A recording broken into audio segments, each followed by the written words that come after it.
გამარჯობა, მე მარიანა ვარ. ციური ლანდშაფტის საოცარი მოვლენებითაა სავსე. 22 იანვარს 5 ციური სხეული მერწყულის ზოდიაქოს ნიშანში ემთხვევა ერთმანეთს, რაც ქმნის უნიკალურ ატმოსფეროს. ამ დღეს მაგიური ძალა აქვს. ახლა პროგნოზი თითეული ნიშნისთვის. ვერძი. ყველაფერი იმაზე მარტივად დაალაგდება, ვიდრე ჩვეულებრივ. კურო.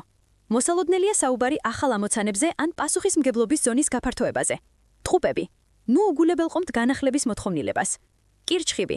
ახალი შთაბეჭდილებების ძიების დროა. ლომი. ფინანსური თემა წინა პლანზე გამოდის. შესაძლოა მოულოდნელი შესაძლებლობები. ქალწული. დათმობაზე წასვლა ახლა ორმაგად დაგიბრუნდებათ. სასწორი. მოლაპარაკებების უნარი თქვენი მთავარი იარაღი გახდება. მორიელი. კარგი დროა ინიციატივებისა და საკუთარი ძალების რწმენის გასამყარებლად. მშვილდოსანი. საუბრები პარტნიორებთან, ახლობლებთან და კოლეგებთან მნიშვნელოვანი და პროდუქტიული იქნება. თხისრკა. სამუშაოზე კონცენტრაცია ახლა ადგილს უთმობს ცხოვრებით ტკბობის სურვილს. მერწყული. კარგი დროა სწავლისთვის, დოკუმენტების გაფორმებისა და მოლაპარაკებებისთვის. თევზები. ახლა სასარგებლოა დაკვირვება და დასკვნების გამოტანა. გახსოვდეთ, მთავარი კარგი განწყობაა. მალე შევხვდებით.